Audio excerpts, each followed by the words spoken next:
হাসান মারুফ সরকার আপনি লিখেছেন এসএসসি পরীক্ষায় নকল করে 4.79 পাই, এই জন্য আমি অনুতপ্ত। এখন আমার করণীয় কি?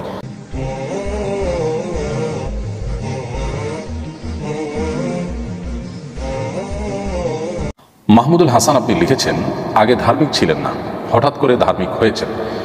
এই শ্রেণীর অনেকে দেখা যায় আগে যতটা উদ্যমের সঙ্গে পেশাগত কাজ করেছেন, ধার্মিক হওয়ার পর ততটা উদ্যম ধরে রাখতে পারেন না। পেশাগত কাজে আগের মতো মনোযোগ দেন না। ধর্মের সঙ্গে কি বৈষয়িক কাজের কোনো বিরোধ আছে? নতুন দিনে ফেরা মানুষদের প্রতি হালাল কেরিয়ার সম্পর্কে আপনি কোন বার্তা দিবেন কিনা?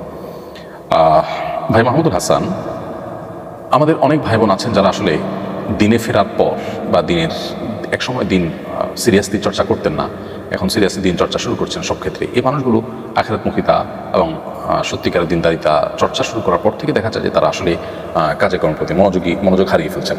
তো এই মনোযোগ হারিয়ে ফেলাটা অনেক সময় এই কারণে হয় যে জাগতিক কাজ, এটা আর এত সিরিয়াসের সাথে কী করবো, এরকম একটা ভাবের কারণে। তো এরকম যাদের মধ্যে হয়, আমি মনে করি তাদের এটা ত্রুটি, তাদের এই ধারণাটা ভুল যে জাগতিক কাজ এখানে সিরিয়াসনেসের দরকার কি, বা এখানে তো সিরিয়াসনেসের কী আছে, তার চাইতে আমি কখন এবার করতে পারবো, তার জন্য আমি ব্যাকুল হয়ে গেলাম, এমনটি করা উচিত নয়। কারণ নবী করিম সাল্লাল্লাহু আলাইহি ওয়াসাল্লাম বলেছেন, ইন্নাল্লাহা ইউহিব্বু ইযা আমিলা আহাদুকুম আমালান আন ইউতকিনাহু।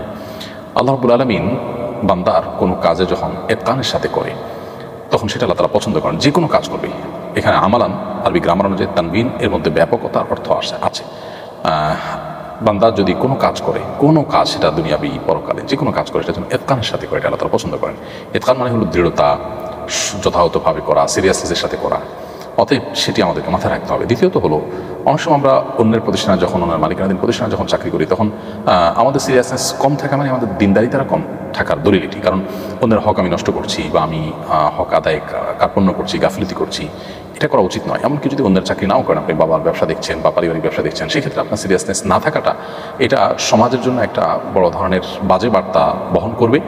কারণ অনেক মানুষ আছে যারা দিন সম্পর্কে সঠিক ধারণা তাদের নেই, তারা মনে করবে যে দিনদারিতার পথে চলে গেলে মানুষ এভাবে ক্ষতিগ্রস্ত হয় এবং তার দ্বারা পরিবার ক্ষতিগ্রস্ত হয়, ব্যবসা বাণিজ্য ক্ষতিগ্রস্ত হয়। তখন আপনার এই আচরণটা দিন বিমুখতার পথে মানুষকে আহ্বান করল।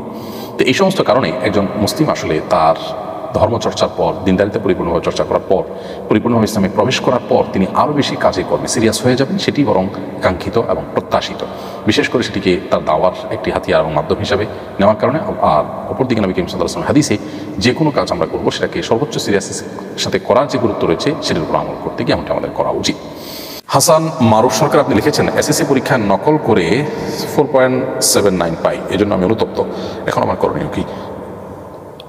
যদি কেউ নকল করে পরীক্ষা পাশ করে থাকেন, তিনি অবশ্যই অন্যায় করেছেন, একটা অপরাধ করেছেন, আমাদের খেয়ানত করেছেন। তিনি আল্লাহ সুবহানাহু ওয়া তাআলার কাছে এর জন্য ক্ষমা প্রার্থনা করবেন এবং নিজে কখনো এ ধরনের অপরাধ আর করবেন না মর্মে সংকল্প করবেন। এর বাইরে তার বিশেষ কোনো করণীয় নেই। এর কারণে তার চাকরি উপার্জন হারাম হয়ে যাবে, ব্যাপারটা সেরকম।